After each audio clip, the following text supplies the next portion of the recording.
Yuki Tsukumo is one of the 4 special grades in Jujutsu Kaisen and in the world, with one of the admittedly more interesting curse techniques that we really didn't get to explore in Jujutsu Kaisen, mainly because Yuki kinda used her curse technique really badly because she used it in such a basic method of just punch super hard. However, today I would like to explore Yuki Tsukumo's curse technique, figure out how to make it better, and how to actually unlock the full potential of Star's Rage. I'm Eternal Flame, and welcome to the full potential of Star's Rage, where in this video I'm going to try and create applications for Star's Rage, better ways on how to use the technique in order to make it maximize and reach its full potential, because Yuki mainly just used it to punch really hard, so I feel there's a lot of ways to expand it, especially because I think a lot of people really downplay this curse technique to really just downplay it as she can punch super hard when it has a lot more potential. But first, before I can even talk about that, let's talk about what Star Rage even does. Through Star Rage, Yuki is able to imbue herself with virtual mass,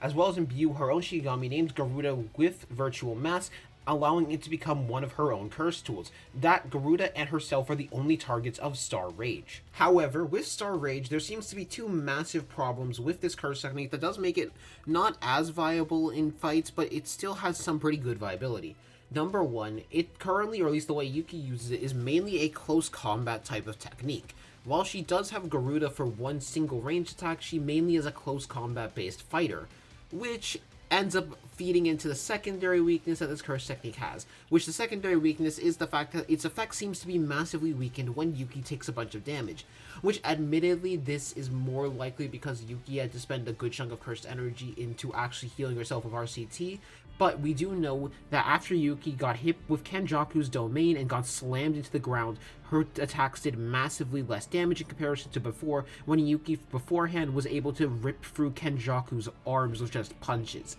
But now she can't exactly do the same thing. So we're gonna have to come over these 2 weaknesses, which weakness A is, it's currently much more of a close combat type of technique, and weakness B, as well as the fact that it mainly gets weaker the more damage that Yuki takes in battle, which is an inevitable thing to happen, which unfortunately that's not really a weakness you can overcome too easily. The best way to overcome that weakness is getting better control of your cursed energy, as well as getting more and more cursed energy so you're able to refine it so much better. However, our main focus is going to be on the first weakness, which is the main fact that it is a close range type technique, and once we get over that weakness, it should be able to help a lot more with the second weakness of the more and more damage you take, the more and more you lose power with the technique.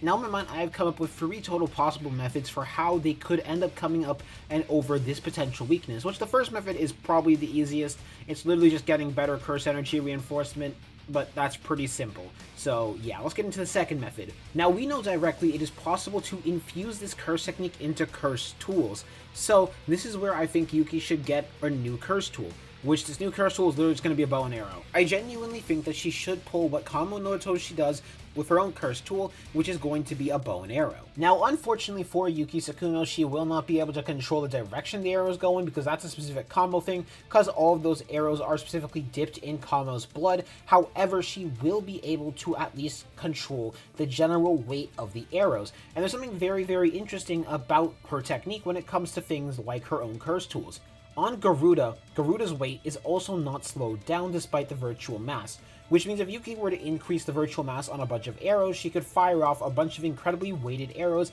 at opponents as projectiles to go right through them. Furthermore, because of the fact Garuda is directly referred to as a curse tool, we know it's possible for Yuki to infuse her curse technique onto curse tools, because she specifically says Garuda had became a curse tool after she used her curse technique on the Shikigami. However, a bow and arrow is likely not the best type of weapon for Yuki Tsukumo, for the pure issue of, if she were to use a bow and arrow, it would not let the arrows come back to her, which would result in her no longer having ranged applications, so she would no longer be able to fight with ranged applications and be back at the problem to start. In other words, she'd have a limited amount of ranges that she could do. However, there is an even better way to do this, and it's actually a pretty simple way too, in my opinion. And that is by making the curse tool itself a boomerang, so anytime that it is directly thrown, it ends up going back to Yuki right after being used. Basically, imagine a Captain America shield but instead of it being a normal shield, it's a shield that weighs so much that it's going to tear through basically anything in the verse that ends up hitting it. So that makes it already incredibly impressive, especially considering it's going to launch itself back to Yuki after each usage. Now, I do want to go over what I think Yuki's domain actually would do and do some speculation on that before I actually go into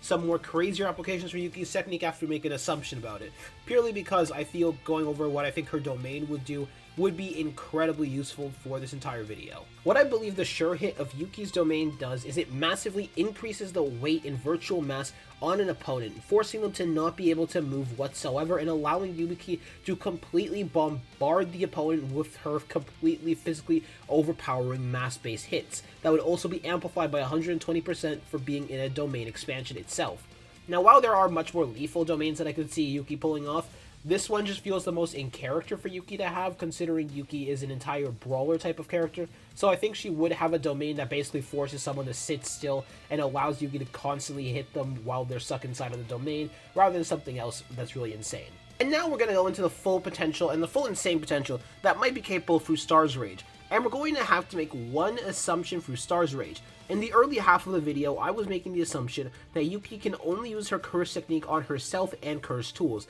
because of Yuki's own statement that she only can use it on herself and her curse tools, and those are the only targets of it. However, for this second half of the video, we're going to make a massive assumption that Yuki is capable of using her curse technique on things that aren't her own curse tools, and she just can't use it on sorcerers. Now, you might be wondering, why are we making this assumption? Well, I'm going to be honest with you. If Yuki can only use this on cursed tools, her potential becomes much more limited, and I wouldn't be surprised if that's her only limitation. However, I'm now going to talk about what if she can use it on things that aren't cursed tools. Now, if we do make the assumption she can use it on things that aren't cursed tools, that gives Yuki a lot more of an advantage and gives Star Rage a lot more potential than you might think it might does. Mainly because if she is capable on using it on things that aren't cursed tools, the entire world becomes her ranged projectiles that she can use if she is smart enough to use it. Now, we do know through Megumi Fushiguro that normal sorcerers are able to carry over 1 ton of objects through the fact that Megumi can carry over that in his own domain expansion,